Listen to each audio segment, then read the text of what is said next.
we go. Here we go. Here we go. Another page. Alright, so I started with Golden Gesso. On this one I didn't use Liquitex because I wanted something smooth. I knew I was going to do some blending. So started with the Golden, and I love that gesso. It is so amazing. The difference between Liquitex and Golden Gesso is night and day. So yeah, if you ever get the chance to find some Golden Gesso on sale or with a coupon, get it. So I am using some Viridian Green Hue. This is Golden Fluid Acrylics. You don't have to use golden acrylics. Any craft paint will work, whatever colors you want. I just like the color of that, so that's why I grabbed that, and I got it on clearance. And then with it I used the Metallic Blue by Artist Loft. And as you can see, I blended them together, added a little bit of water, and then sprayed some water through this star stencil just to pick up some of that color.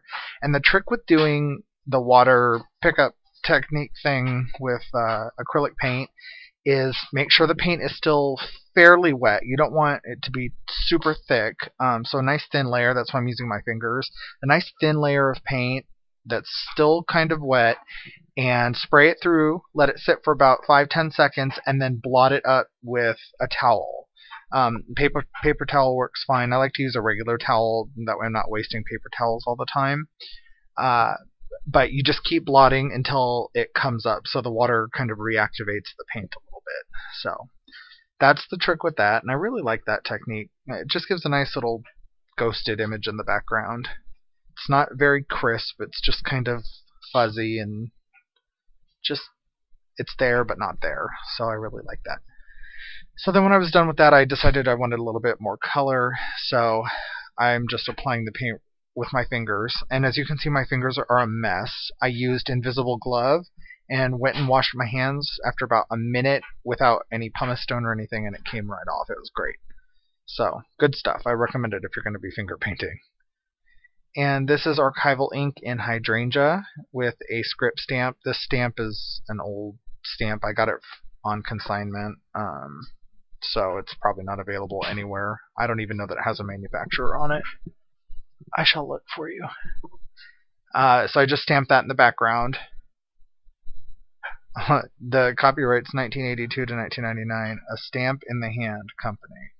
So there you go. So I took this little bits of like wallpaper border, and I got this from a secondhand store. It was just like $0.25 or $1 or something. And I painted it with the Artist Loft Metallic Orange paint. And I did 2 layers on one of them because my brush still had some gesso in it, so it was a little lighter. So, but since there's 2 sides to this little inclusion, and this little inclusion is really kind of the page, the rest of the page is just kind of a background for it. So I'm only showing you me doing one side of that little center flappy page, for the most part. This is some book text from Renier over at Crea Boutique. Thank you again, Renier. I am like loving everything she has sent me, and I'm just trying to use it and make it look pretty and make it worthy of being used. So just ripping the book, and I'm just adding it to the top and bottom of that little inclusion thing. And I started this page by ripping that that inclusion thing. It was really long. It went pretty much to the end of the page, and I didn't want that, so that's why it's got a jagged edge.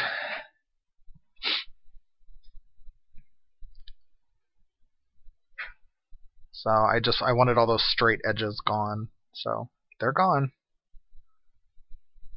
It's fun. I had fun playing with this little center page. I did this because my sister's always telling me I need to make that center page different than the rest, so I did. Thanks, Ash. So this is more of that plaster strip stuff.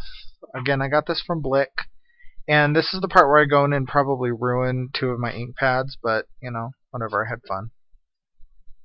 This is Donna Salazar Mixed Media Inks Peridot is the color, and it's really pretty light bluish green. It's got a slight blue tinge to it, but it's green. It's pretty. And the reason I said I'm ruining it is because these strips have plaster on them, and so the plaster transferred over to the ink pad. So I took a paper towel and wiped it off. And as you can see on my Distress ink pad, which is broken china, it's also got like a white blob in the center. Stupid plaster. So I used a little bit of that Distress ink, and then I'm using a France Papillon technique where I'm pulling out some of those threads just to make it look a little looser and frayed.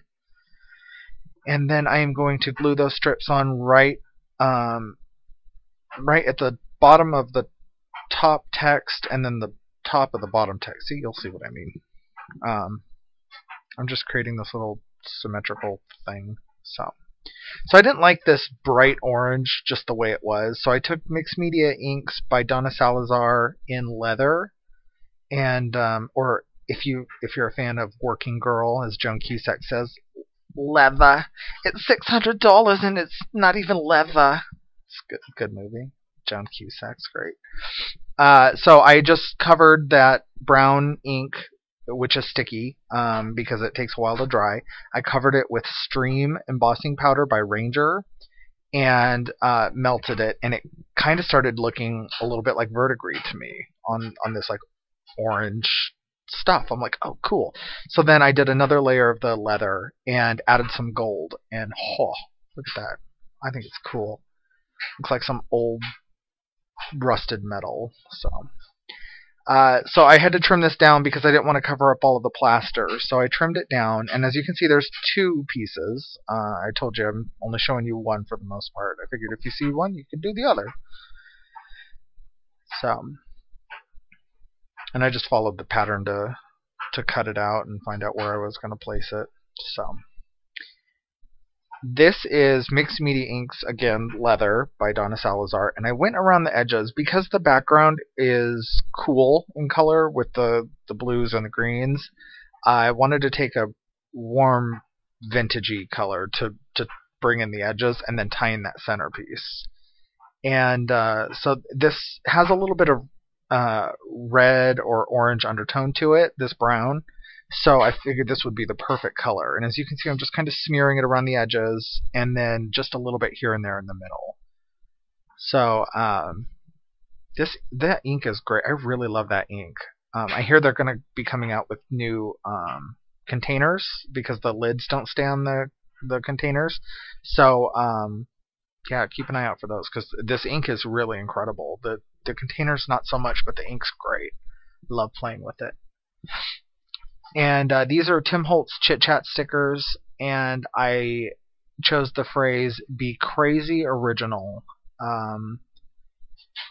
It is what it is, you know. Part of my issue that I've had a block lately is I don't feel like I have a voice in art journaling. Like you can look at France Papillon and know that it's her work, or Donna Downey, or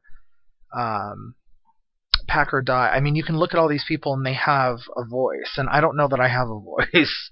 So I just feel like I, just borrow bits and pieces from other people.